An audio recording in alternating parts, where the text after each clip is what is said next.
Alam mo ba kung bakit si Melissa ang pinakamalakas na marksman ngayon season? Ang passive nito ay ang damage na kanyang ma-deal sa mga minions, creeps at summoned units ay aabot sa 125%. Kung kaya hindi ka mahihirapan pagdating sa laning. Ang first skill nito ay magdadash ito patungo sa iyong target direction at mag-i-increase ang kanyang attack speed sa loob ng 3 seconds. Para sa second skill ni Melissa, maghahagis ito ng mud bells na maglilink sa mga kalaban.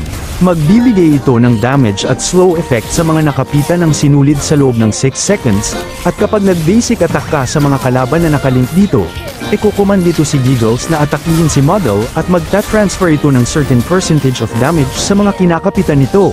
Oras na ay lapag mo ang yung second skill, maaari mo gamitin ang yung first skill para i-trend ito upang hindi basta-basta mawala ang sinulid sa mga kalaban. Ang kanyang ultimate naman ay ikukuman dito si Cuddles upang mag-release ng Field of Protection, kung saan hindi ka maaari lapitan ng mga melee heroes. Maaari mo rin ito gamitin upang i-push ang mga kalaban mo sa mga walls. Gamitin mo ang emblem na assassin para sa plus 14 adaptive penetration, plus 10 adaptive attack at plus 3 movement speed.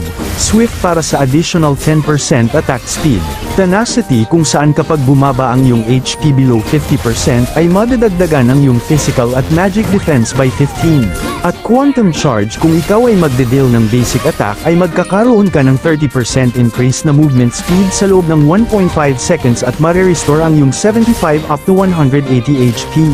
Samahan mo ng mga items na ito at tiyak na magdo-dominate ka sa lahat ng matches mo.